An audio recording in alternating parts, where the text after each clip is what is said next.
The emergency session alarm echoed through the crystalline halls of the Galactic Council station, its harmonic frequencies designed to calm even the most agitated species.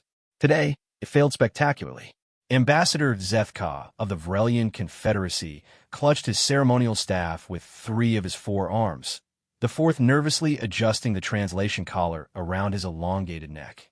In his 230 years of diplomatic service, he had never seen the council chambers filled with such tension. The great circular hall stretched before him, its bioluminescent walls pulsing with a nervous blue light that reflected the collective anxiety of the assembled delegates. Representatives from 47 species sat in their designated atmospheric pods, each environment carefully controlled to accommodate their unique biological needs. The Aquarian delegate floated in her water-filled sphere, tentacles writhing with agitation. The silicon-based rocklings had dulled their usual bright orange glow to a worried amber. Even in normally stoic ethereals seemed to flicker more rapidly than usual. At the center of it all stood the emergency holographic display, showing a sector of space that had been peaceful just 72 hours ago. Now it showed devastation on a scale that defied comprehension. "The situation is unprecedented," announced Council Prime Vextalon, her 6-meter-tall form casting shadows across the chamber floor. The ancient titan rarely showed emotion, but today her usually steady voice carried an unmistakable tremor. "In the span of 18 standard hours, the entire Morvac hegemony fleet has been eliminated." The word hung in the air like a toxic cloud. Eliminated. Not defeated. Not retreated. Eliminated. Zethka's mind raced through the implications. The Morvac hegemony commanded one of the largest military forces in the galaxy. Their fleet comprised over 12,000 vessels, including their infamous world-breaker dreadnoughts, ships the size of small moons, equipped with planet-cracking weaponry. The Morvac had terrorized the Outer Rim for decades, their philosophy of might makes right, making them the closest thing to a galactic villain the civilized species could agree upon. And now they were gone.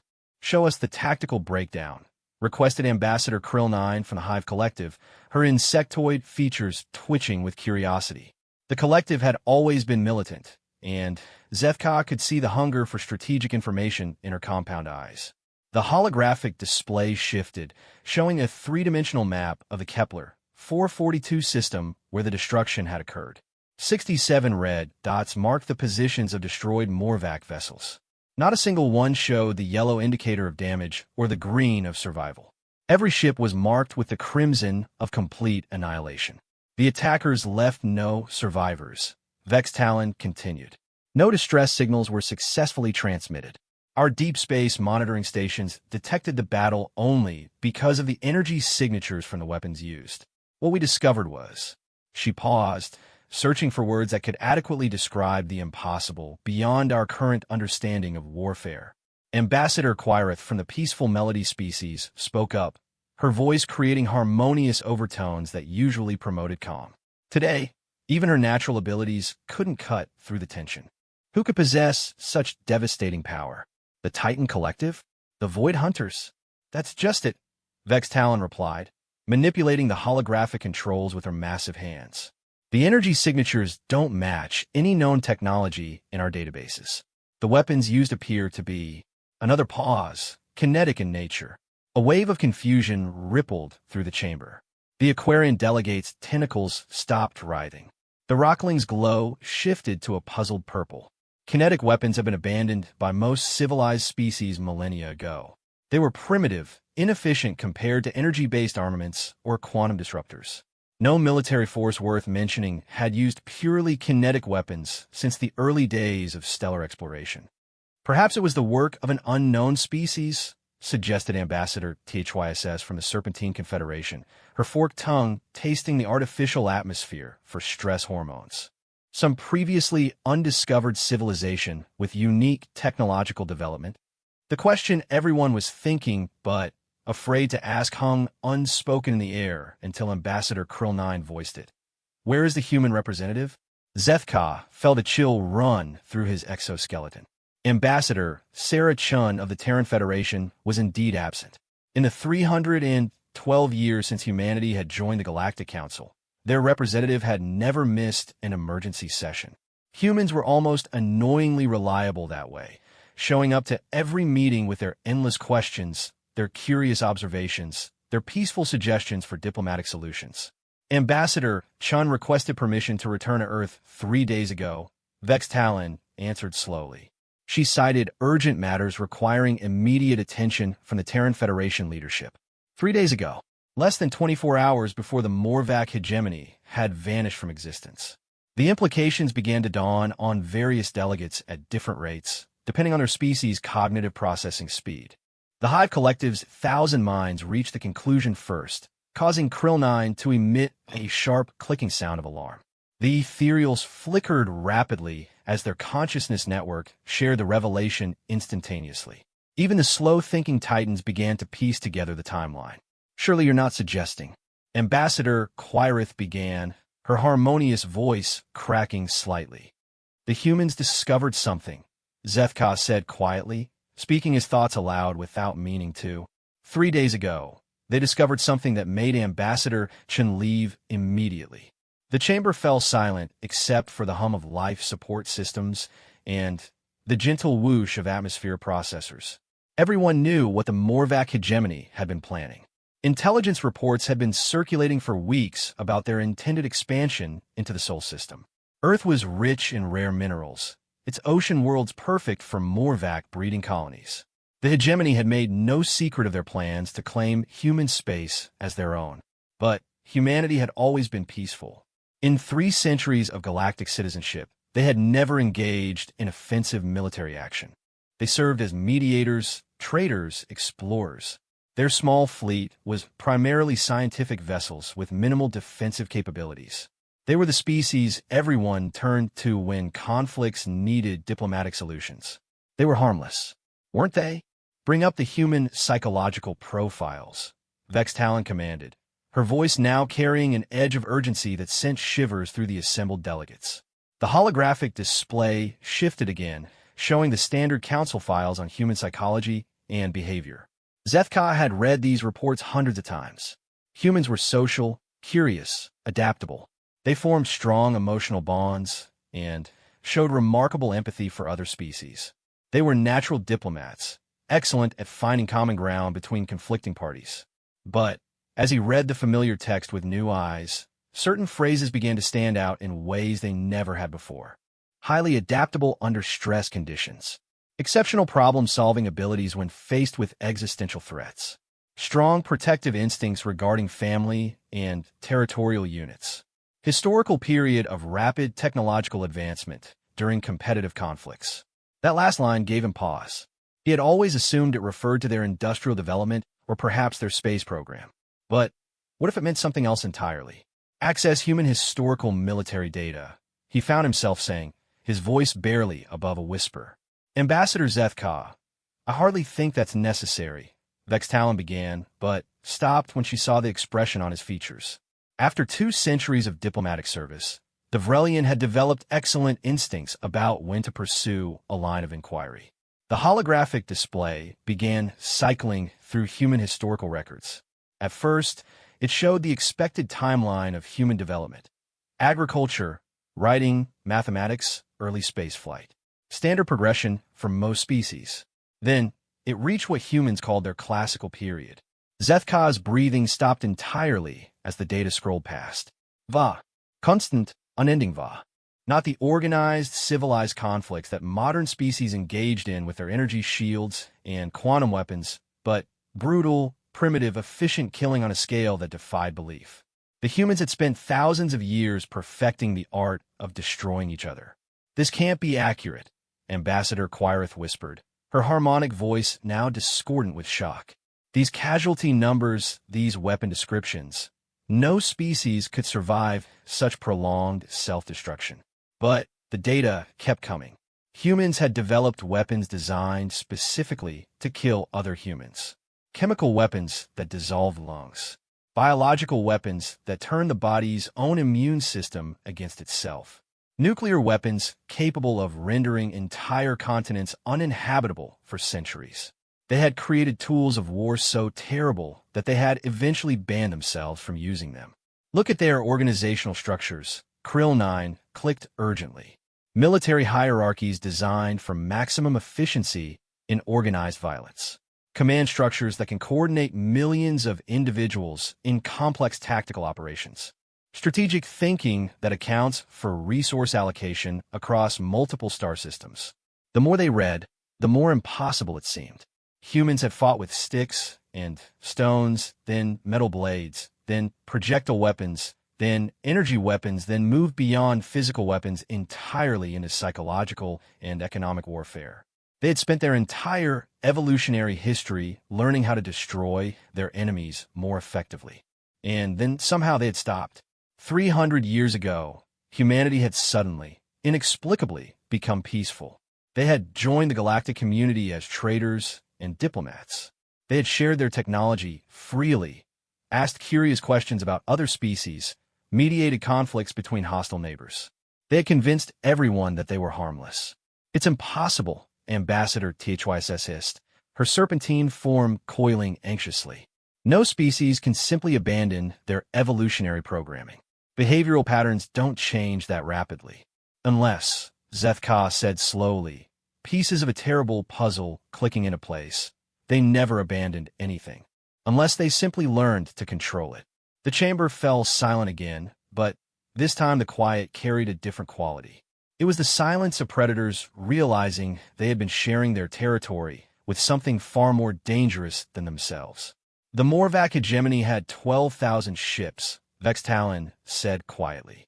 Worldbreaker-class dreadnoughts, quantum-shielded destroyers, planetary bombardment vessels, the largest military force in known space.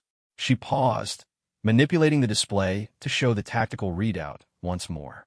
67 red dots marking absolute destruction. No survivors, no disabled ships, no strategic withdrawals. Complete, total, professional elimination of a threat. And according to our deep space monitors, this entire engagement lasted exactly 4 hours and 17 minutes. The numbers didn't make sense. No military force in the galaxy could destroy the Morvac hegemony that quickly. It was mathematically impossible. The energy requirements alone would drain the power reserves of entire star systems. The coordination needed would require quantum link communication arrays that didn't exist. The tactical precision would demand computational resources beyond even the Hive Collective's distributed intelligence. Unless you weren't thinking about it like a civilized species. Unless you were thinking about it like a predator.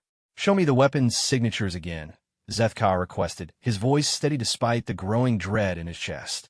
The display highlighted the energy readings from the destroyed Morvac vessels. Kinetic weapons. Primitive, simple kinetic weapons. But the mathematics behind them. These projectiles were moving at 37% of light speed. He observed his scientific training taking over. The energy required to accelerate physical matter to those velocities, it would require the entire output of a main sequence star. For each projectile, Krill 9 added, her compound eyes reflecting the holographic data. The readings show approximately 8,000 separate kinetic impacts across the Morvac fleet. 8,000 projectiles, each one carrying the energy of a small star. Each one precisely targeted to strike exactly where it would cause maximum damage to a Morvac vessel. The mathematical precision was staggering, and somewhere in the back of Zethka's mind, a memory surfaced. A conversation he'd had with Ambassador Chun during a diplomatic recess several months ago. She had been describing human recreational activities to a group of curious delegates, talking about something called baseball. The key, she had explained with that characteristic human smile, is predicting exactly where your target will be, not where it is now. You have to calculate trajectory, wind resistance, gravitational effects, even the rotation of the planet. And you have to do it all in a fraction of a second it takes for your arm to complete its throwing motion. At the time, it had seemed like a charming example of human recreational mathematics. Now, it sounded like training for interstellar warfare. What other human activities involve projectile calculation? Zethka found himself asking the Council's database. The list that appeared made his exoskeleton go cold. Archery, firearms training, artillery calculation, orbital mechanics, missile guidance systems, nuclear ballistics, stellar navigation. Every single peaceful human activity seemed to involve calculating how to make objects travel through space hit precise targets. By the ancient codes, whispered Ambassador Quirith, they've been practicing. The horrible truth was beginning to crystallize in the minds of every delegate present. For 3 centuries, humanity had presented itself as a peaceful species interested in trade and exploration. But every human ship that had visited every world, every human diplomat who had toured every military installation, every human scientist who had collaborated on every research project, they had been gathering intelligence, learning about weapons, defense systems, military capabilities, fleet dispositions, strategic resources. 300 years of comprehensive intelligence gathering disguised as friendly curiosity. We need to contact Earth immediately, Vextalon declared, her massive form moving toward the communication array. We need to understand what happened in the Kepler 442 system. But even as she spoke, new alerts began flashing across the holographic display. Long-range sensors were detecting movement throughout human space. Ships were departing Earth's solar system in formations that the Council's military analysts had never seen before. Ships that weren't in any human registry. Ships that had energy signatures unlike anything in the database. Ships that were moving faster than anything had a right to move. Incoming transmission announced the station's artificial intelligence. Source, Terran Federation. Marked urgent and requiring immediate Council attention. The main display cleared, replaced by the familiar figure of Ambassador Sarachun. But something was different about her appearance. Gone was the warm, diplomatic smile that had characterized her interactions with the Council for decades. Instead, her expression was cold, professional, and utterly serious. Behind her, Zethka could see what appeared to be a military command center. Dozens of humans worked at control stations, their movements efficient and precise. Data streams cascaded across multiple displays showing star charts, fleet positions, and what looked like targeting solutions. Honored members of the Galactic Council, Ambassador Chen began, her voice carrying none of its usual warmth. I am transmitting to inform you that the Terran Federation has successfully concluded defensive operations against the Morvac hegemony's planned invasion of human space. Defensive operations. She was calling the complete annihilation of 12,000 warships a defensive operation. The Morvac leadership was contacted 72 hours ago and offered the opportunity to withdraw their forces and abandon their expansion plans. When they declined and began moving their fleets into positions for orbital bombardment of Earth, we were forced to respond. Forced to respond. As if the systematic destruction of the galaxy's most feared military force was simply a regrettable necessity. All Morvac military assets in the Kepler 442 system have been neutralized. No human casualties were sustained during the operation. We are prepared to return to normal diplomatic relations immediately. The transmission paused, and Ambassador Chen's expression softened slightly, showing just a hint of the familiar human she had been for centuries. We hope this action will not strain our relationships with the Council or our fellow member species. Humanity values peace above all else, and we look forward to continuing our productive cooperation in the pursuit of galactic prosperity and understanding. The transmission ended, leaving the Council chamber in absolute silence. They had just witnessed the most devastating military action in recorded galactic history being described as a minor diplomatic inconvenience. And the humans wanted to get back to normal business. Zethka looked around the chamber at his fellow delegates. The Aquarian had retreated fully into her water sphere, tentacles wrapped protectively around herself. The Rocklings had dimmed to the deep red of extreme stress. Even the normally unflappable ethereals were flickering erratically. They had all made the same fundamental error. For 3 centuries, they had seen humanity's peaceful nature and assumed it meant humans were harmless. They had forgotten that there was a difference between choosing not to fight and being unable to fight. They had forgotten that the most successful predators were often the ones that learned to hide among their prey. As emergency alerts began flashing across every display in the chamber, reporting massive fleet movements throughout human space, Zethka realized they were about to learn exactly why Earth had no apex predators left alive. Humanity hadn't been conquered by superior predators. Humanity was the superior predator. And They had just reminded the galaxy why apex predators sat at the top of the food chain. The emergency council session had been adjourned for 6 hours, but Ambassador Zethka couldn't bring himself to leave the station's observation deck. Through the massive transparent aluminum windows, he watched the steady stream of ships fleeing the neutral zone. Merchants, tourists, diplomats. Everyone seemed to have suddenly remembered urgent business elsewhere. Word was spreading through the galaxy faster than quantum communication arrays could carry it. The Morvac hegemony was gone. Completely, utterly, impossibly gone. And the humans had done it in less than 5 hours. Having trouble processing the implications as well, Zethka turned to see Ambassador Quirith approaching, her usual harmonious gait replaced by nervous, stuttering steps. The melody species had evolved to be naturally calming, their very presence designed to reduce conflict. Seeing one so visibly distressed was deeply unsettling. "I keep running the numbers," Zethka replied, his 4 arms gesturing helplessly at the datapad in his hands. "The energy calculations don't work. The timeline is impossible. The tactical coordination would require." He trailed off, unable to complete the thought. "Would require what?" Quirith asked, settling beside him with a musical chime that failed to soothe his nerves. "Would require planning on a scale that defies comprehension." This wasn't a spontaneous response to a threat. This was a carefully orchestrated operation that had been prepared for decades, possibly centuries. The weight of that realization settled between them like a physical force. Ambassador Quirith's natural luminescence dimmed as she contemplated the implications. 300 years, she whispered. "They've been planning this for 300 years. Before Zethka could respond, his communication device chirped with an urgent priority message. The sender identification made his breathing tubes constrict. Admiral Kethvar of the Vrelian Deep Space Command. "Ambassador, we have a situation," the Admiral's gruff voice crackled through the speaker. "I need you back at the Council chambers immediately.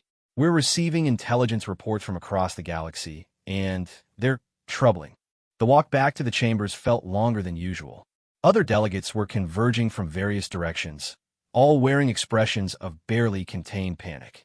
Whatever intelligence had been gathered, it was significant enough to reconvene the emergency session.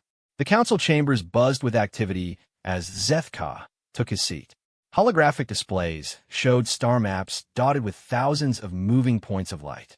At first glance, it looked like normal galactic traffic, trade routes, exploration vessels, diplomatic missions. Then he noticed the patterns. "Ladies, gentlemen, and other sentient beings," Council Prime Vex Talon announced, her voice carrying across the chamber. "What you are about to see represents 12 hours of intensive intelligence gathering by our combined military forces." The primary display zoomed in on a section of human space near the former Morvac territory. Dozens of ships were moving in formations that looked random until you understood what you were seeing. "These are human vessels," Vex Talon continued. "As of 6 hours ago, they began emerging from previously unknown locations throughout their territory. Our analysts estimate at least 40,000 ships have become active." 40,000. The number hit the assembled delegates like a physical blow. The entire Galactic Council combined might field half that number across all member species. "How is that possible?" demanded Ambassador Krill 9. "Human space comprises only 17 systems. The resource requirements for such a fleet would be impossible." "Yes," Vex Talon interrupted. "Unless they had been building and stockpiling for centuries while maintaining the appearance of a minimal defensive force." The display shifted to show detailed scans of the human vessels. Zethka's scientific training took over as he analyzed the readings, and what he saw made no sense. The ships appeared to be using power sources that registered as barely above background radiation, yet they were moving at speeds that should have required massive energy output. "The stealth capabilities alone represent a technological advancement we can't comprehend," reported Admiral Zentok of the Crystalline Coalition, his form refracting light nervously. "These ships have been operating in our space for who knows how long without being detected." Ambassador THYSS from the Serpentine Confederation raised her head, tasting the air with her forked tongue. "If they've had 40,000 ships hidden throughout the galaxy, what else have they hidden?" The question hung in the air like a toxic cloud. Over 3 centuries, humanity had integrated itself into every aspect of galactic society. Human traders operated on thousands of worlds. Human scientists worked in research facilities across dozens of species. Human diplomats had access to classified information from governments throughout known space. Bring up the personnel reports, Zethka found himself saying, his voice cutting through the murmur of nervous conversation. The display shifted to show employment records across the galaxy. The results were staggering. Humans held positions in virtually every major industry, government, and military organization in council space. They managed shipping routes, maintained communication networks, operated research facilities, provided security services. They were everywhere. By the eternal stars, breathed Ambassador Lorix Prime of the Gas Giant Collective. They've been positioning themselves for centuries. Not positioning, corrected Krill 9, her compound eyes reflecting the horrifying scope of what they were seeing. Infiltrating. The word sent a chill through the chamber. Infiltration implied planning, coordination, and, most disturbing of all, deception on a scale that no one had thought possible. Show me human educational exchange programs, Zethkar requested, his scientific mind working through the implications systematically. The data that appeared made his exoskeleton go cold. For 3 centuries, humans had participated in educational exchanges with every major species in the galaxy. Young humans had studied at the most prestigious universities, learned in the most advanced research facilities, trained with the most elite military academies. They had been given access to the deepest secrets of galactic civilization, and everyone had been happy to share because humans were so curious, so eager to learn, so grateful for the opportunity. They know everything, Ambassador Quirith whispered, her harmonious voice cracking with the realization. Every defense system, every trade route, every government structure, every military capability. They know all of it. The scope of the intelligence operation was breathtaking. For 300 years, humanity had conducted the most comprehensive espionage campaign in galactic history, and they had done it so openly, so charmingly, that their targets had competed for the privilege of being spied upon. There's more, Vex Talon announced grimly. Show them a technological assessment. New data streams began flowing across the displays, showing energy signatures and technological readings from the human fleet movements. What the analysts had discovered defied everything they thought they knew about physics. The human ships appear to be using some form of space-time manipulation for faster-than-light travel, reported Dr. Kix Alpha, the Council's chief science advisor. But the energy signatures don't match any known propulsion technology. Because it's not propulsion, Zethka said quietly, pieces of another impossible puzzle clicking into place. It's something else entirely. He manipulated his personal datapad, calling up theoretical physics papers he had read years ago. Human physicists had published extensively on exotic matter manipulation, quantum field theory, and space-time engineering. At the time, it had seemed like fascinating but impractical research. Now it looked like blueprints. They've been publishing their weapons research as theoretical science, he announced to the chamber. For centuries, human scientists have been sharing papers on advanced physics, and we've been reading them as academic curiosities. The implications were staggering. Every major advancement in human theoretical physics over the past 3 centuries suddenly took on a sinister new meaning. Quantum entanglement research became instantaneous communication systems. Exotic matter studies became faster-than-light travel. Space-time manipulation theories became weapons capable of eliminating entire fleets. They've been telling us exactly what they were building, Ambassador THYSS hissed.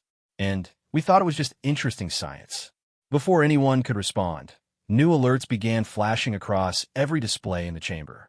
Long-range sensors throughout the galaxy were reporting massive gravitational anomalies. Space-time itself seemed to be fluctuating in patterns that followed known natural phenomena. What are we looking at? Vex Talon demanded. Unknown, replied Dr. Kix Alpha. Her multiple sensory organs processing data streams faster than most species could think.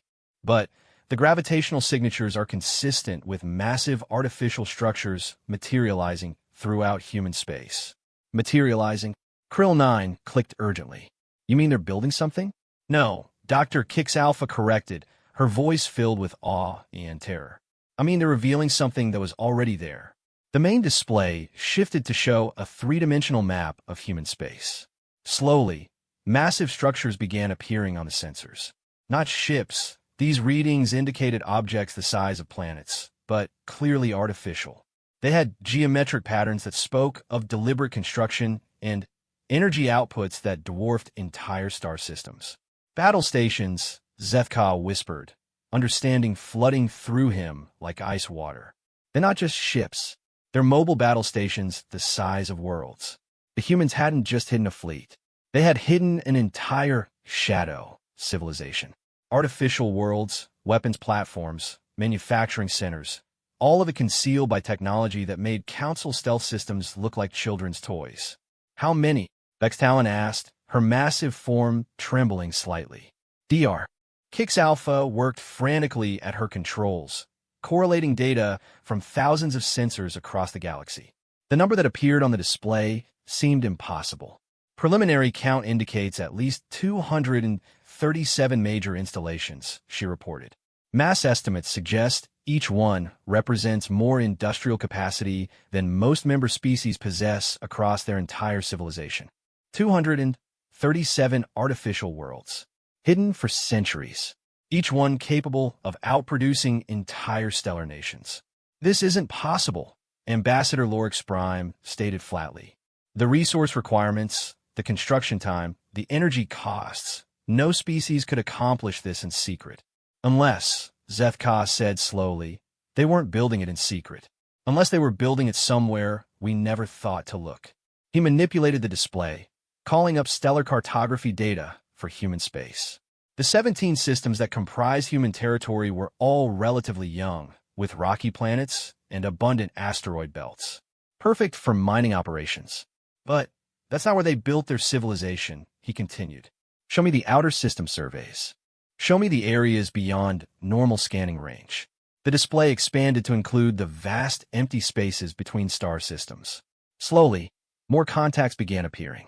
Not just the massive battle stations, but thousands of smaller installations. Mining operations, manufacturing centers, research facilities, an entire industrial civilization built in the cold, empty spaces where no one bothered to look. They built their real civilization in interstellar space, Ambassador Quirith breathed, using the asteroid belts and comets and dark matter as raw materials. No wonder we never detected it. The energy requirements, Krill 9 calculated rapidly. To maintain civilization in deep space would require power sources we can't even theorize about. Unless they had those too, Zethka replied grimly. Show me human stellar engineering research. More papers appeared on the display. Theoretical studies on stellar manipulation, artificial star creation, controlled fusion reactions. Once again, humans had published their most advanced weapons research as academic papers, and the galaxy had treated them as interesting curiosities. They've been building artificial stars, Dr. Kix Alpha confirmed, processing the sensor data. Multiple readings consistent with controlled stellar mass fusion reactors throughout their hidden installations. Artificial stars to power artificial worlds to build artificial fleets, Ambassador THYSS summarized. How long? How long have they been planning this? The answer came from an unexpected source. Archive Keeper Dent 9 of the Historical Collective materialized as a hologram, his ancient form rarely seen outside of the deepest data vaults. I have been analyzing human historical patterns at the request of the Emergency Intelligence Committee, he announced in his formal, archaic speech patterns. The conclusion is disturbing. The primary display shifted to show a timeline of human development spanning thousands of years. But now, patterns that had seemed random before began to show deliberate structure. Human civilization has been preparing for interstellar warfare since before they achieved faster-than-light travel. Archive Keeper Dent 9 reported. Every major technological advancement, every social development, every cultural evolution, all of it appears to have been directed toward the eventual goal of galactic military supremacy. The timeline showed it all. Human space exploration hadn't been driven by curiosity.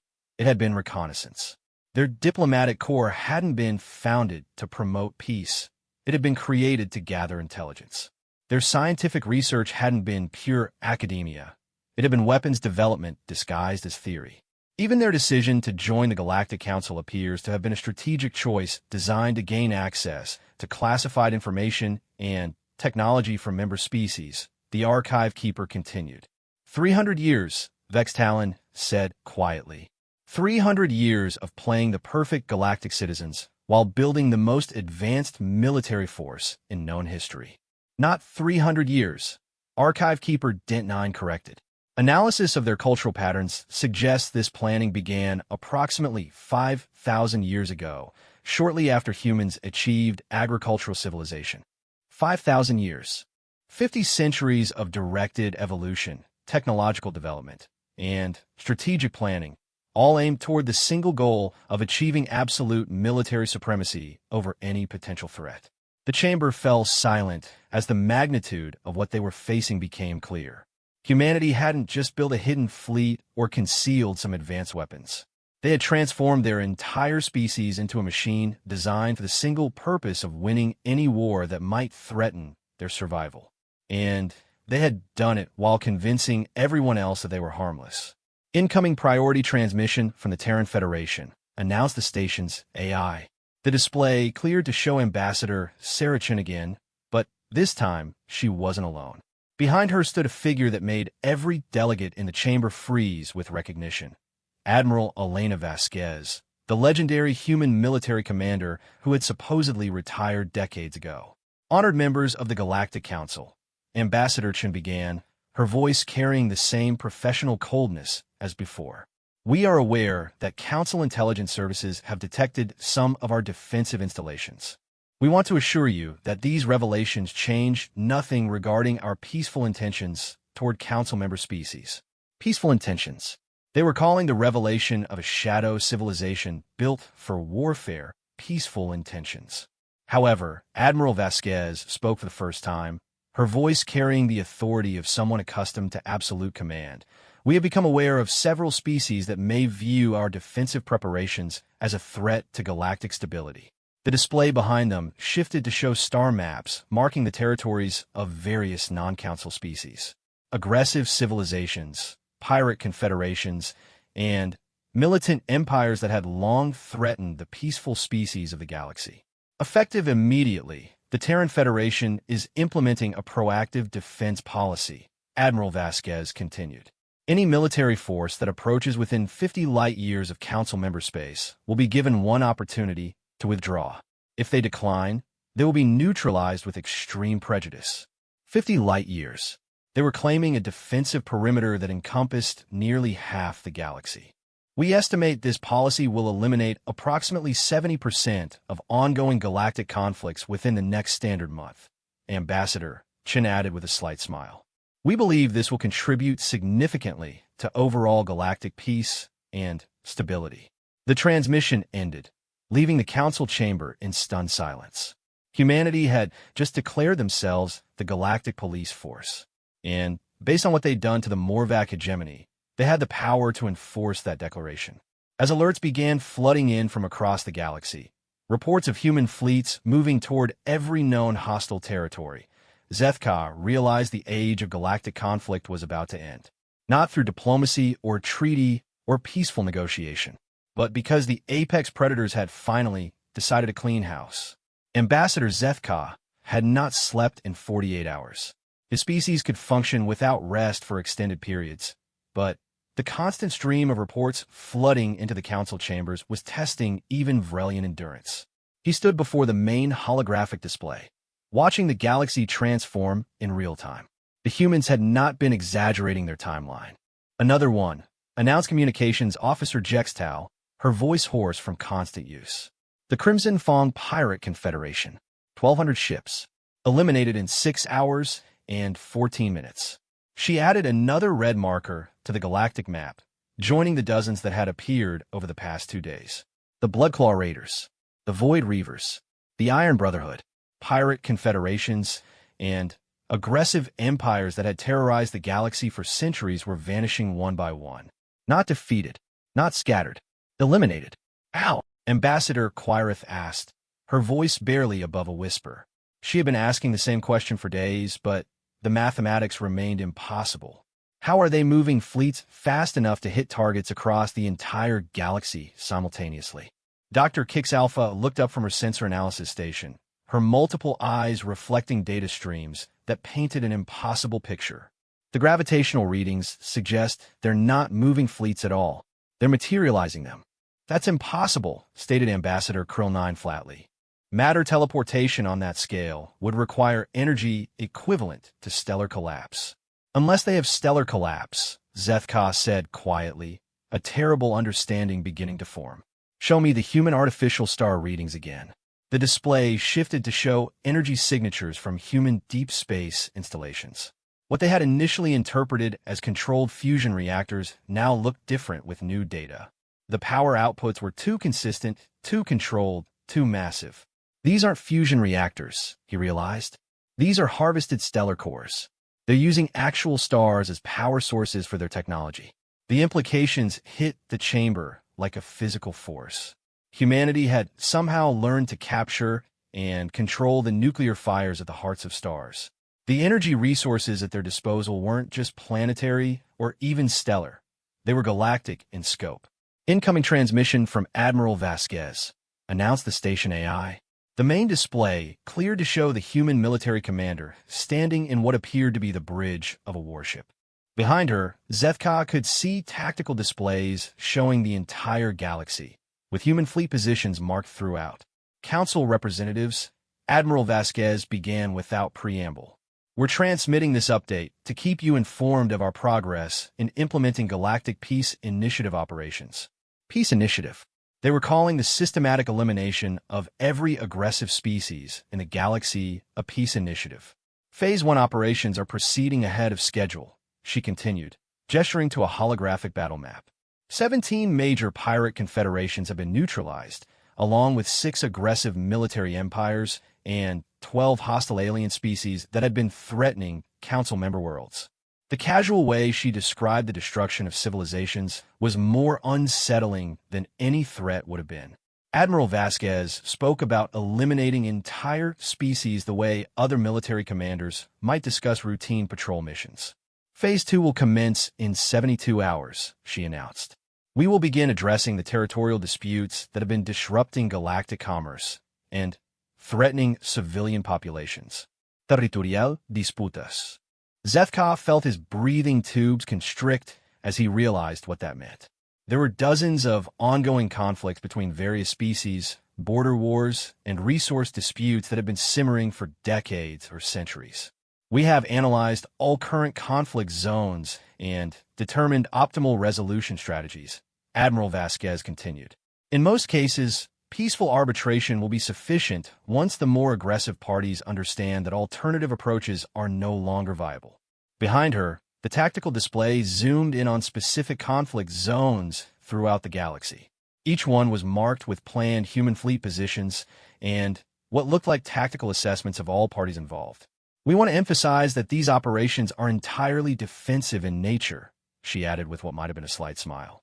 We are simply ensuring that all species have the opportunity to pursue peaceful coexistence without external threats.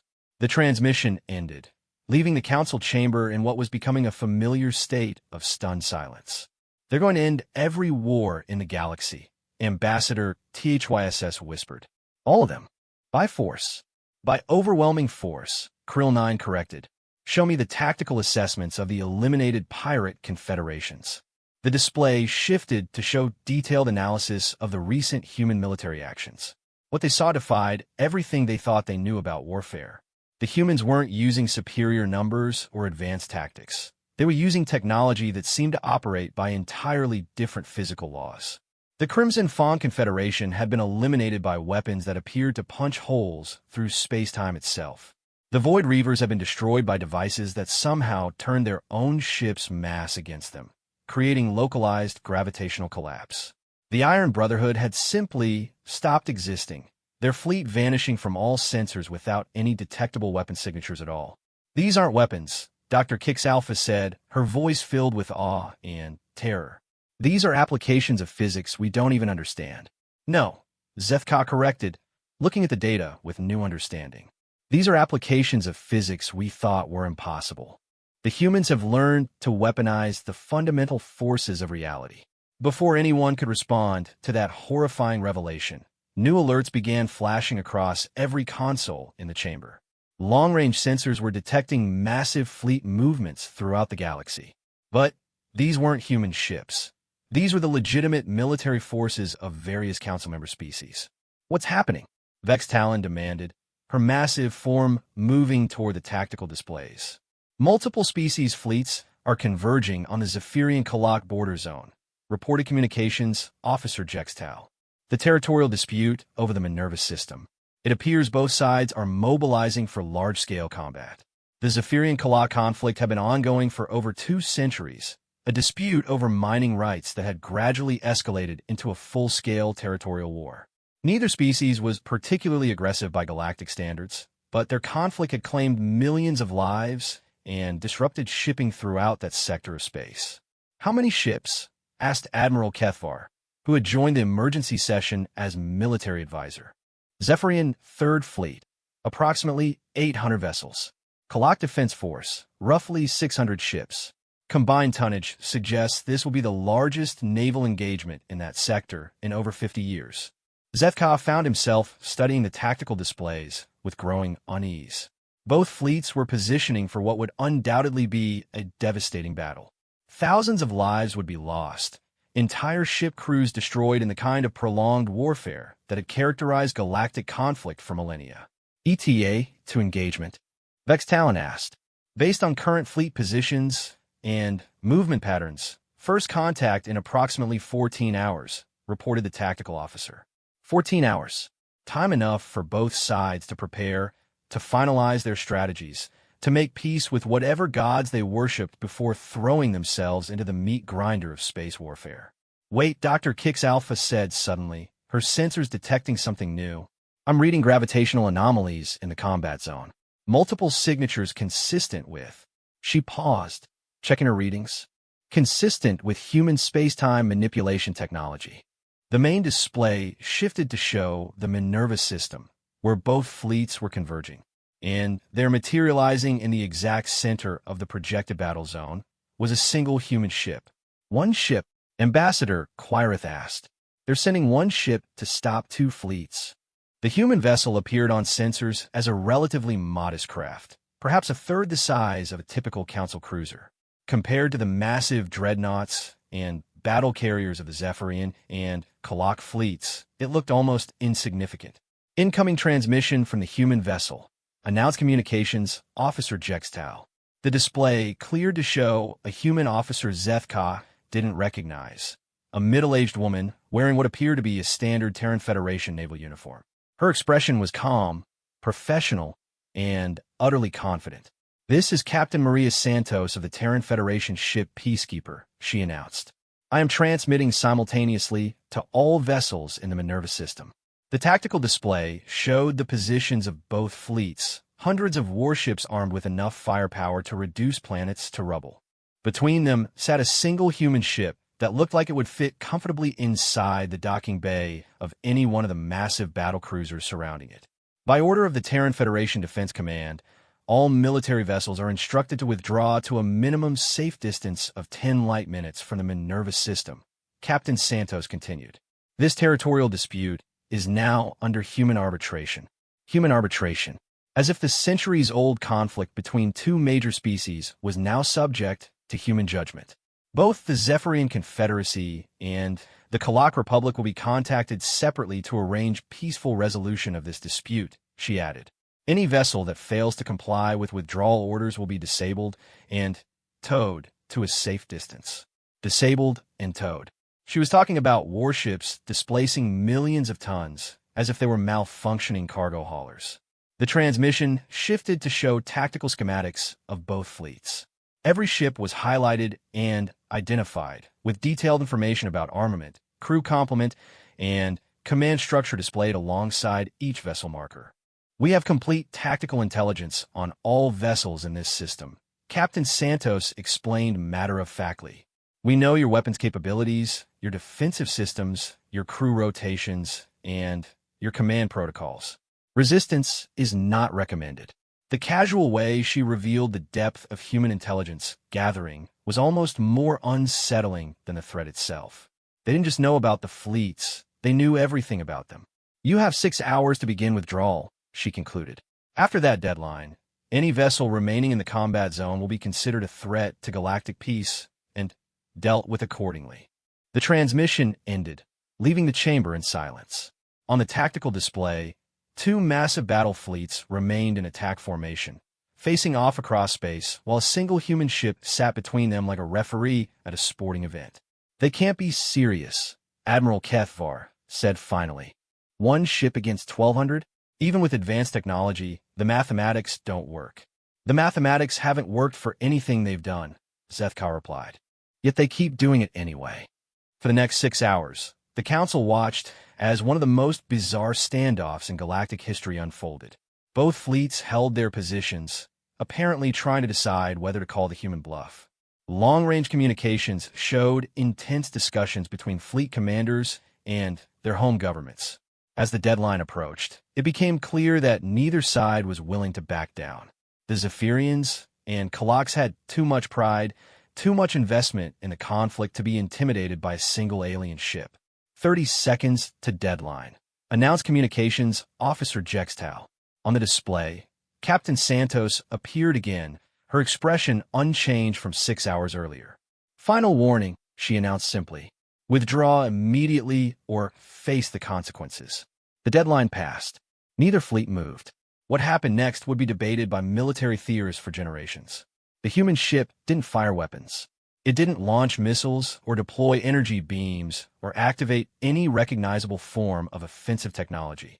Instead, according to sensor readings, it simply changed something about the space around the enemy fleets. "Gravitational collapse," Dr. Kix Alpha reported, her voice filled with disbelief. "They're creating artificial gravity wells around each ship." On the tactical display, the massive warships of both fleets began to slow, their engines straining against invisible forces that seemed to be pulling them backwards through space. One by one, the great battle cruisers and destroyers and carriers that represented the pride of 2 stellar nations found themselves unable to maintain position. "They're not destroying them," Ambassador Quirith observed with amazement. "They're towing them." And, indeed, that was exactly what was happening. The human ship was somehow manipulating gravitational fields to physically drag the entire combined fleets away from the combat zone. Ships that massed millions of tons were being moved like children's toys by forces that defied every known law of physics. Energy requirements for that level of gravitational manipulation would exceed the output of multiple star systems. Admiral Kethvar calculated frantically. How is one ship generating that much power? The answer came from an unexpected source. Deep space sensors detected a gravitational anomaly approximately 1 light hour from the combat zone. Something massive, something with the gravitational signature of a neutron star, was approaching the Minerva system. "That's not a star," Dr. Kix Alpha realized. "That's a human mobile weapons platform." The object that appeared on long-range sensors defied comprehension. It was clearly artificial, geometric patterns, and energy readings that spoke of deliberate construction, but it massed approximately 1/10 that of Earth's sun. A mobile battle station with the gravitational pull of a stellar object. The ship isn't generating the gravitational fields, Zethka understood. It's directing them. The real power source is that thing. The implications were staggering. Humanity had built weapons platforms with stellar masses capable of manipulating the fundamental forces of space-time itself. And they had positioned them throughout the galaxy, ready to intervene in any conflict. Within 2 hours, both fleets had been towed to safe distances, and their commanders were receiving detailed peace proposals transmitted directly to their flagships.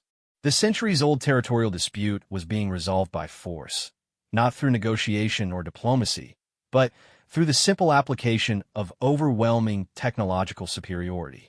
"Incoming transmission from Admiral Vasquez," announced the station AI. The human military commander appeared again, this time standing on what looked like the bridge of the massive weapons platform they had just witnessed. "Council representatives," she began, "the Minerva system dispute has been resolved. Both parties have agreed to accept human arbitration of their territorial claims." "Agreed," as if they had been given any choice in the matter. Similar operations are now underway in 17 other conflict zones, she continued. We estimate that all major territorial disputes will be resolved within the next 72 hours. The display behind her showed a galactic map with dozens of marked locations. Every ongoing conflict, every territorial dispute, every military tension point in known space. And, at each one, human forces were either already in position or rapidly approaching. We want to assure all Council members that these operations are being conducted with minimal loss of life, Admiral Vasquez added.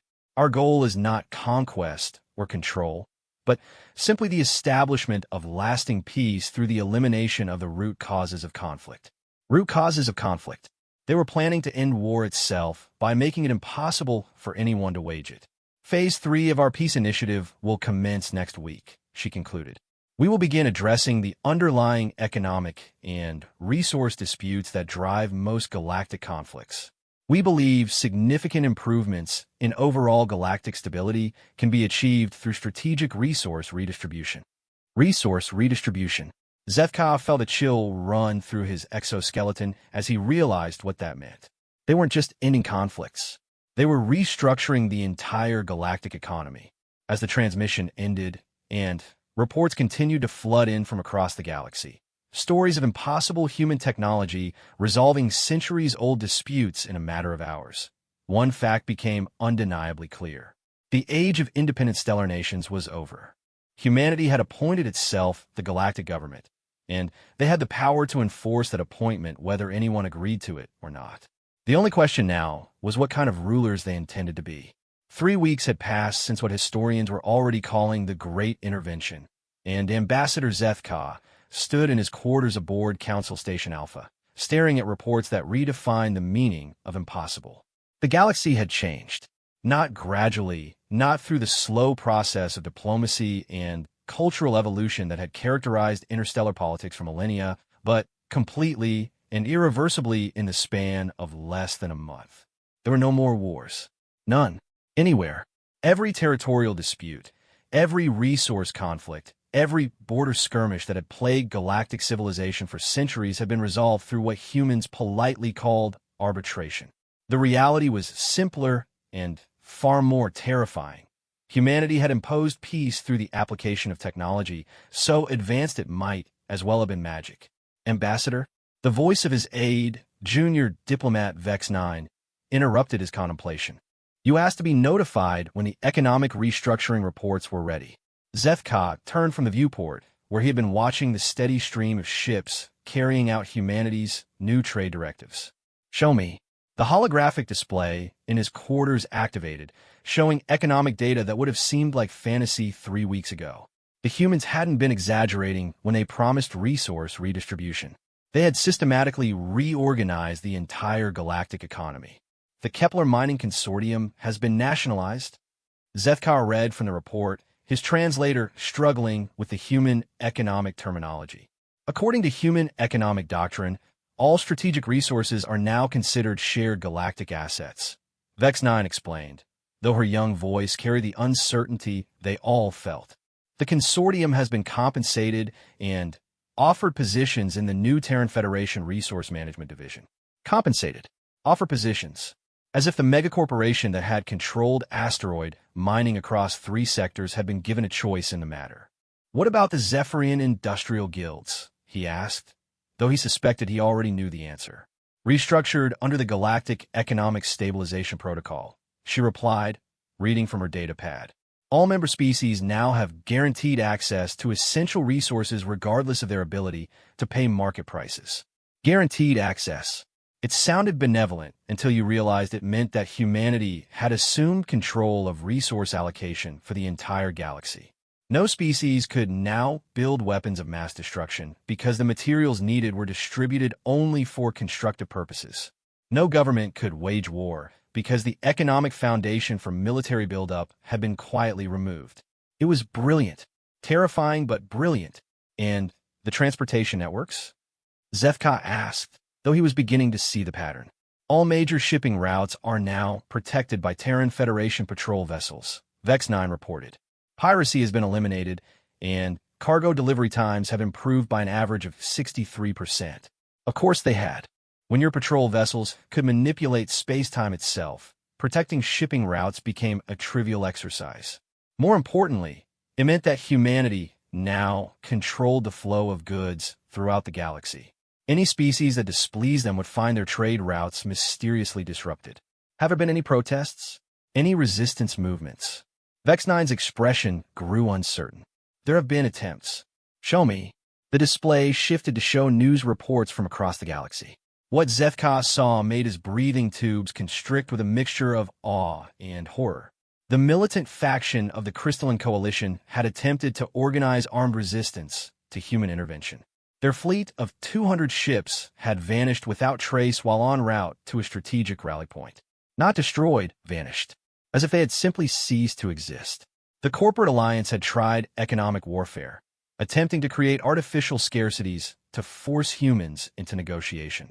Their manufacturing centers had experienced simultaneous technical difficulties that shut down production for exactly 72 hours, long enough to demonstrate humanity's reach into industrial systems they weren't supposed to have access to. 3 minor species had formed a freedom coalition and declared independence from human oversight. Their star systems had been quarantined by what appeared to be artificial gravity barriers that prevented any ship from entering or leaving. The barriers remained in place until the coalition governments formally requested reintegration into the Galactic Stability Framework. They're not conquering anyone, Zethka realized. They're just making resistance impossible. Sir, look at the pattern, he explained, manipulating the display to show the timeline of human actions. They could have destroyed every military force in the galaxy within days of revealing themselves. Instead, they're demonstrating their capabilities gradually, letting everyone understand the futility of resistance without actually having to kill anyone. It was psychological warfare on a galactic scale. Every species in known space was being systematically shown exactly how helpless they were, while simultaneously being offered prosperity and security under human protection. The message was clear. You can either accept the new order voluntarily, or you can be forced to accept it, but either way, the old galaxy was gone forever. Ambassador Zethka, the station's communication system, announced, "You're requested in Council Chamber 1 for an emergency briefing." He made his way through corridors that buzzed with activity unlike anything he'd seen in decades of diplomatic service. Representatives from dozens of species worked frantically at data terminals, processing the constant stream of reports flowing in from across the galaxy. Everyone seemed to be trying to understand their place in a universe that had fundamentally changed overnight. The council chamber was packed with delegates, but the atmosphere was different from the panicked emergency sessions of 3 weeks ago. The terror had been replaced by something else, a kind of stunned acceptance, like survivors of a natural disaster try to rebuild their understanding of how the world worked. Honored colleagues, Council Prime Vextal announced, her massive form dominating the center of the chamber. We have received a formal communication from the Terran Federation regarding the establishment of what they term the Galactic Stability Accords. The main display activated, showing the seal of the Terran Federation, a simple blue sphere surrounded by stars that somehow conveyed both peaceful intentions and absolute authority. Before we review the human proposal, Vextalon continued, I want to share some statistics that our intelligence services have compiled. The display shifted to show galactic crime statistics. The numbers were staggering, not because they were high, but because they were approaching zero. Piracy, down 97%. Armed conflicts, down 100%. Resource disputes, down 94%. Economic instability, down 86%. She paused, letting the numbers sink in. In 3 weeks, the humans have achieved levels of galactic peace that our civilization has been working toward for thousands of years. At the cost of our independence, Ambassador Teetris S. hissed, her serpentine form coiled with tension. Have they demanded tribute? Vextalon asked mildly. Conquered territory? Enslaved populations? Imposed their culture or religion on anyone? The chamber fell silent, because the truth was that humanity hadn't demanded anything. They had simply reorganized everything to work better.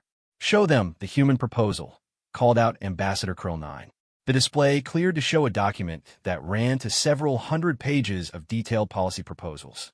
But the summary was surprisingly simple, The Galactic Stability Accords would formally recognize the Terran Federation as the guarantor of galactic peace and security. In exchange, all member species would receive guaranteed access to resources, protection from external threats, and assistance in resolving internal disputes. Local governance would remain unchanged, but military activities would be subject to human oversight to prevent conflicts. It's a protection racket, Ambassador Lorix Prime stated flatly. Join our system or face the consequences. Except the consequences for not joining appear to be isolation rather than destruction, Dr. Kix Alpha observed.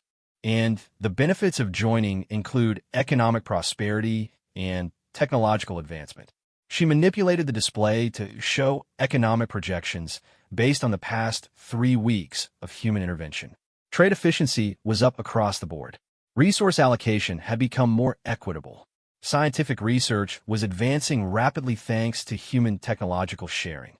They're offering us a better galaxy, Ambassador Quirith said quietly, her harmonious voice carrying a note of wonder. Not a perfect one, perhaps, but objectively better than what we had. Under their control, THYSS reminded her. Under their protection, corrected Ambassador Dex 7 of the Machine Collective.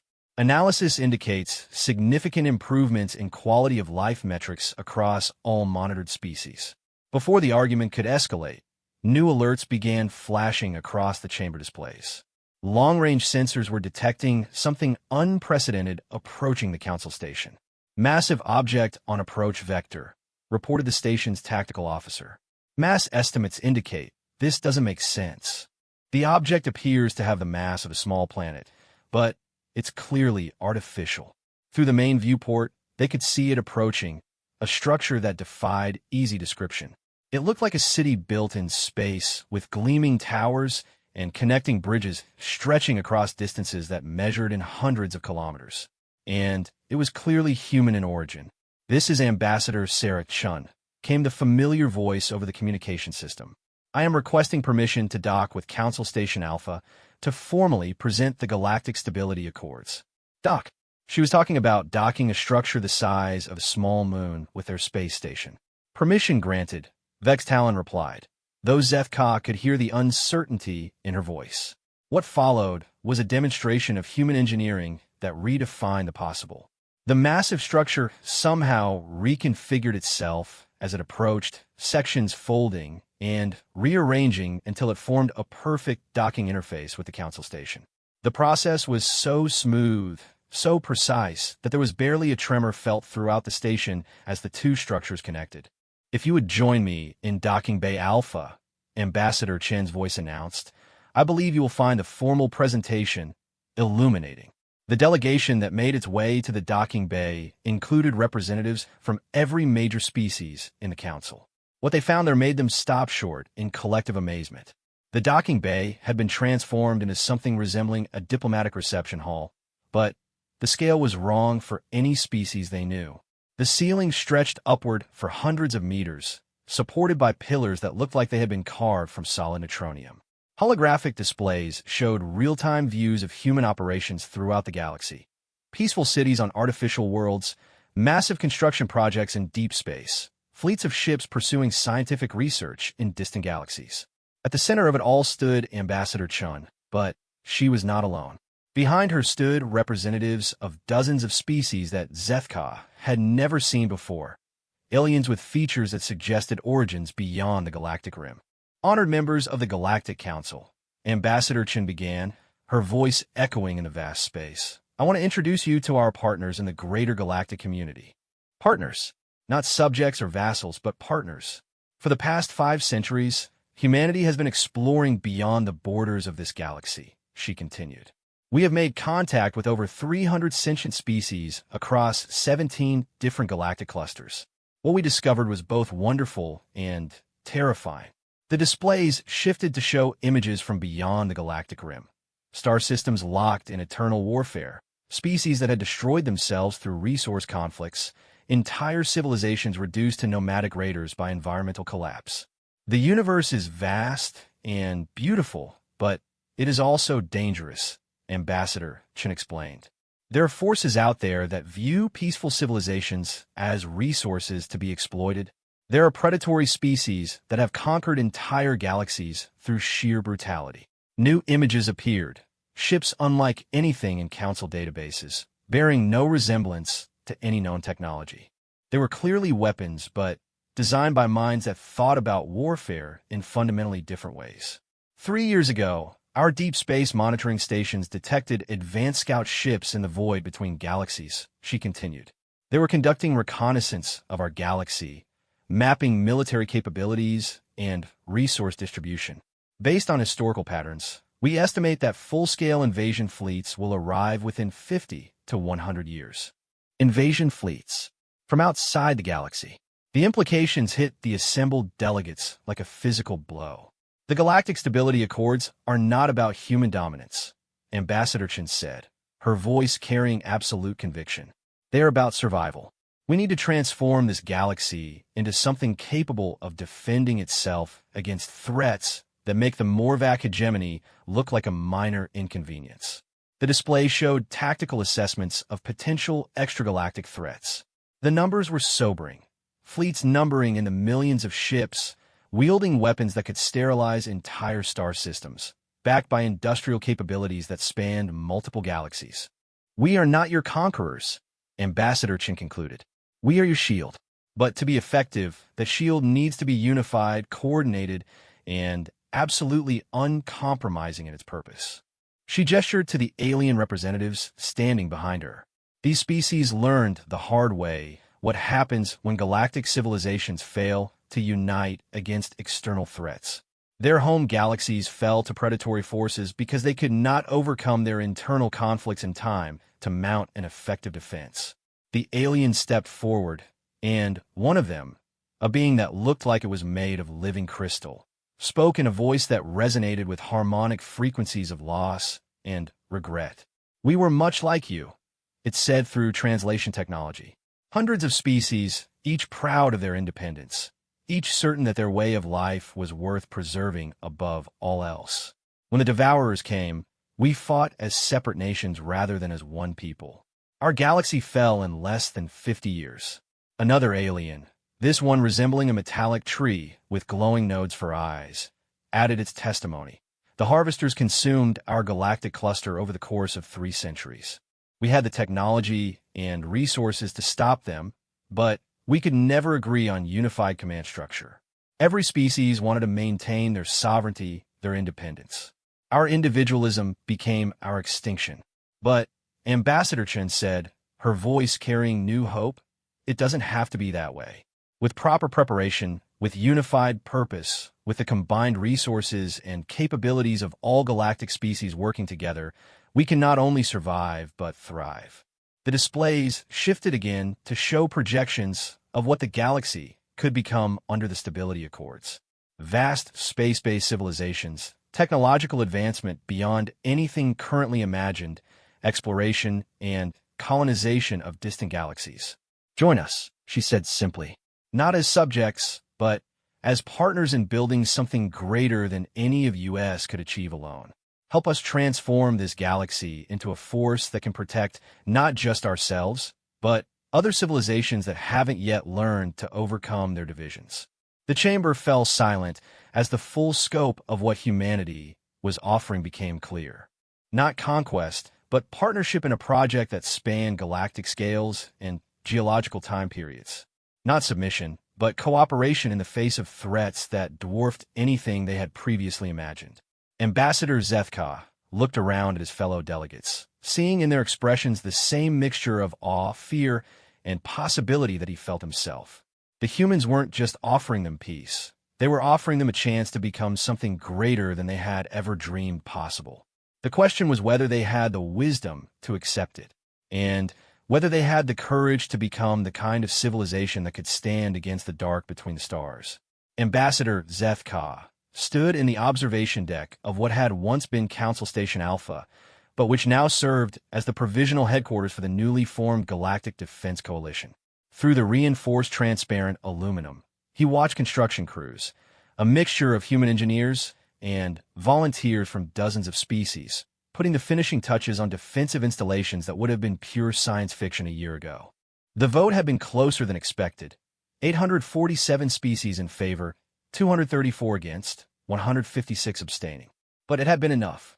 The Galactic Stability Accords were now in effect, and the transformation of known space into a unified defensive network was proceeding ahead of schedule. "Hard to believe it's only been 6 months," said a familiar voice behind him. Zethka turned to see Ambassador Chin approaching, though her title had changed. She was now Director of Galactic Integration, a position that carried responsibilities he was still trying to understand fully. "Director Chun," he acknowledged, "I was just reviewing the latest progress reports. The manufacturing output numbers, they still seem impossible." She joined him at the observation window, looking out at construction that defied every economic model they'd previously understood. Massive space-based factories were producing ships, weapons, and defensive platforms at rates that suggested matter conversion on an industrial scale. "We've had a lot of practice," she said simply. "Building up infrastructure quickly is something humanity learned the hard way during our early expansion period." "How long?" Zethka asked. "How long have you known about the extragalactic threats?" Chin was quiet for a moment, watching human and alien workers collaborating on projects that would once have been impossible dreams. "Our deep space monitoring stations detected the first probe signatures 8 years ago. We've been preparing for this moment ever since." 8 years. The timeline explained so much about humanity's behavior during the past decade. Their increased diplomatic activity, their sudden interest in galactic resource distribution, their quiet technological advancement programs that had seemed like academic curiosities. "You could have told us," he said. "Given us time to prepare ourselves, to make the choice voluntarily." "We tried," Chin replied, her voice carrying a note of regret.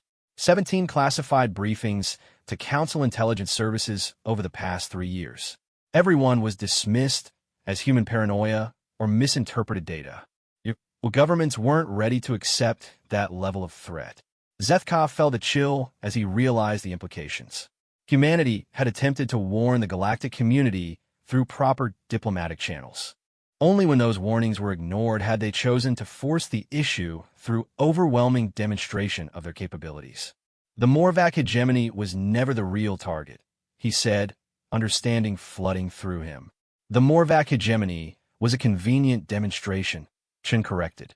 They were planning to attack human space anyway, and their military doctrine made them perfect examples of what aggressive civilizations could expect under the new order. But you're right, they were never the primary objective. The primary objective was us, shocking the galactic community into understanding that everything had changed. Chin nodded.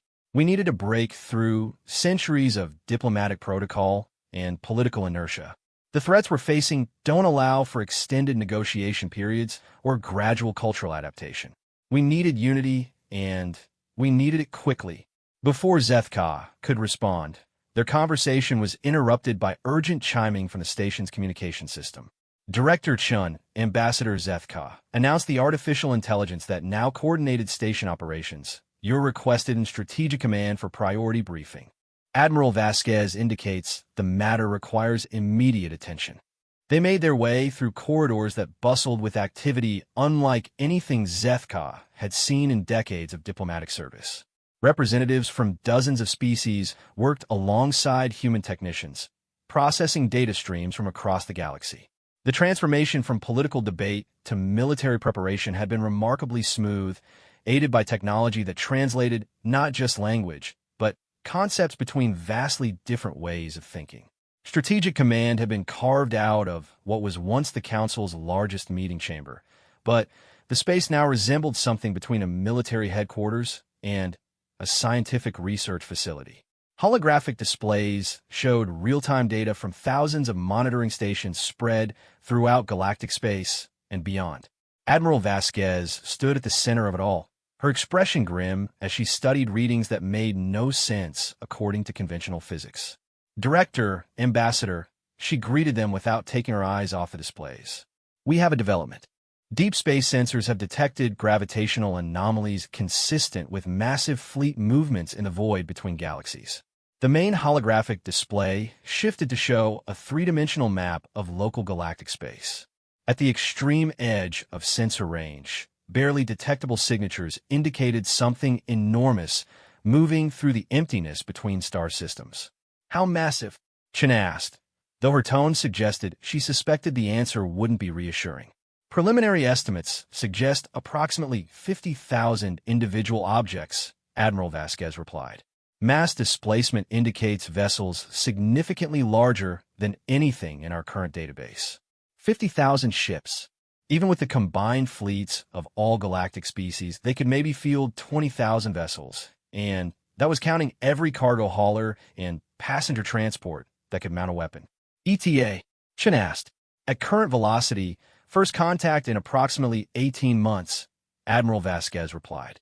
However, the movement patterns suggest they're conducting systematic reconnaissance rather than direct approach. We may have between 3 and 5 years before full-scale engagement. 3 to 5 years to prepare for a war against forces that had conquered entire galaxies. The timeline was both reassuring and terrifying, enough time to build defenses, but barely enough to fundamentally transform galactic civilization. Show them the refugee reports, Admiral Vasquez commanded. The display shifted to show testimony from the alien species that had fled their home galaxies. What they described painted a picture of an enemy that operated by rules completely different from any warfare the galactic community had ever experienced. The Devourers don't just conquer, explained Kethral Prime, the crystalline being that had addressed the Council months earlier. They consume. Entire star systems are systematically harvested for raw materials. Populations are processed for biological resources. Even stellar matter is extracted and converted to fuel their expansion. They turn conquered galaxies into manufacturing centers, added Vorth Tree of Many Lights, the plant-like refugee. Every planet becomes a factory. Every species becomes either a worker or raw material. They don't leave ruins, they leave empty space. How do you fight something like that? Asked Dr. Kix Alpha, who had joined the briefing as the Coalition's chief science advisor. You don't fight them, Kethral Prime replied. You stop them before they can establish themselves. Once they gain a foothold, once they begin converting local resources to their use, it becomes mathematically impossible to dislodge them. Admiral Vasquez manipulated the displays to show human tactical assessments based on refugee intelligence. The numbers were sobering even with humanity's advanced technology. Best case scenario, we can hold them at the galactic rim for approximately 2 years, she reported. Worst case, they break through our defensive lines in 6 months. Either way, we need to be prepared for extended siege warfare on a galactic scale. What about evacuation? Ambassador THYSS asked. She had been among the most vocal opponents of human intervention, but the reality of extragalactic threats had changed many perspectives.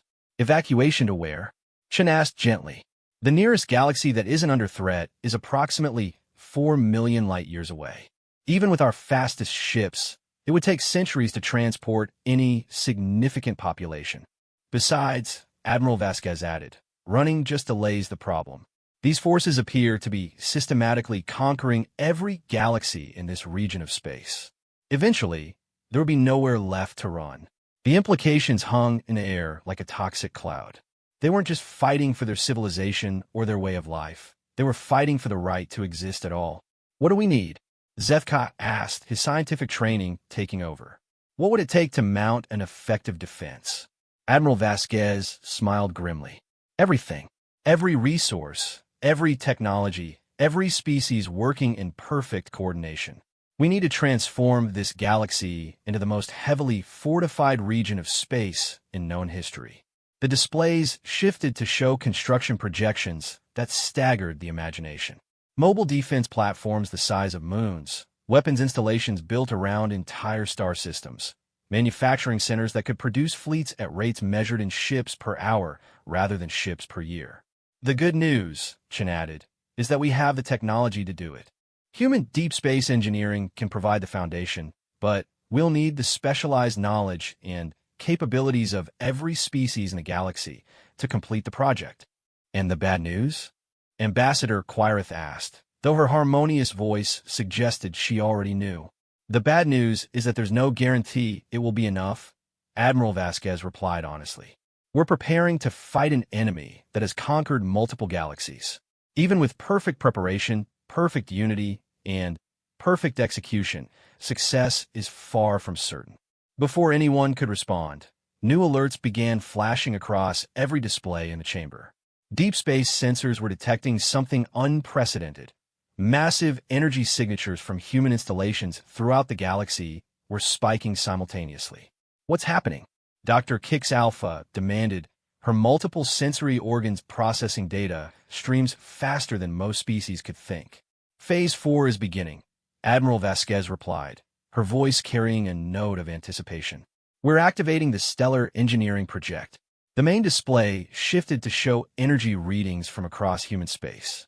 What they saw defied every law of physics they thought they understood. Stars were brightening, their energy output increasing exponentially. Not naturally. The patterns were clearly artificial. Stellar engineering, Chun explained, seeing their expressions of awe and terror. We're converting entire star systems into weapons. How? HFY Stories. By treating stars as they actually are, Admiral Vasquez replied. Massive fusion reactors that can be controlled, directed, and focused with the right technology. We've been building the infrastructure for decades.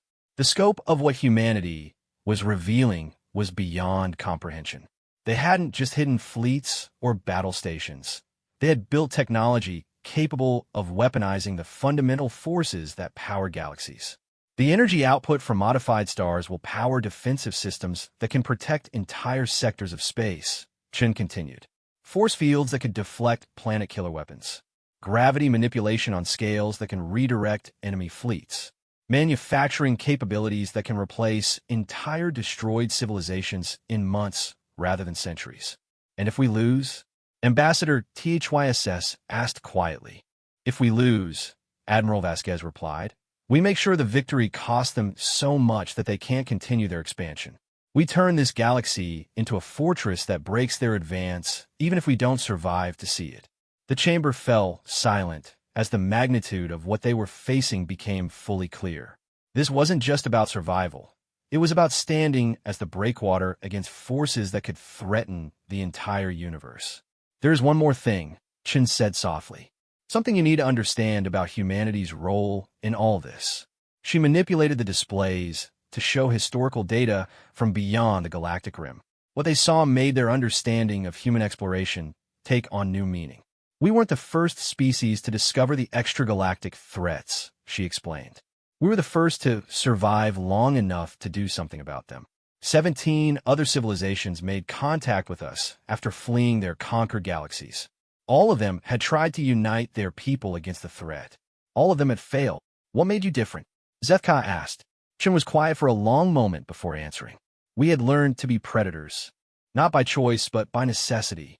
Our species spent millennia learning how to survive in a hostile environment, how to adapt to any threat, how to turn any challenge into an advantage. When we finally reached the stars and found a universe full of wonders, we never forgot that survival requires vigilance. The other civilizations that fell, they had never learned to be afraid of the dark. They had never developed the paranoia, the contingency planning, the absolute ruthlessness necessary to survive against something that views you as raw material. She gestured to the displays showing human defensive preparations. Everything we've done, every action we've taken, every choice we've made since joining the galactic community has been directed toward this moment. We didn't conquer this galaxy. We prepared it. For war.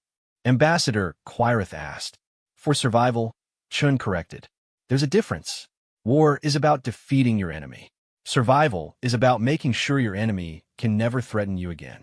As if summoned by her words, new reports began flowing in from across the galaxy. The Stellar Engineering Project was accelerating beyond all projections. Modified stars were providing energy for construction projects that dwarfed the imagination. Manufacturing centers were producing defensive systems that bent the laws of physics. Transport networks were moving resources and personnel at speeds that suggested mastery over space-time itself. The galaxy was transforming into something unprecedented, not just a civilization, but a weapon designed to protect all civilization. Will it be enough? Zethka asked one final time. Admiral Vasquez looked at the displays showing their impossible preparations, at the data streams indicating resources and capabilities that existed only because humanity had spent millennia learning to survive impossible odds. It will have to be, she said simply, because the alternative is the end of everything we've ever cared about. 6 months ago, Ambassador Zethka had witnessed what he thought was humanity revealing its true predatory nature. Now he understood that he had been wrong. Humanity hadn't revealed their predatory nature. They had revealed their protective nature. They hadn't become the apex predator to dominate the galaxy. They had become the apex predator to defend it.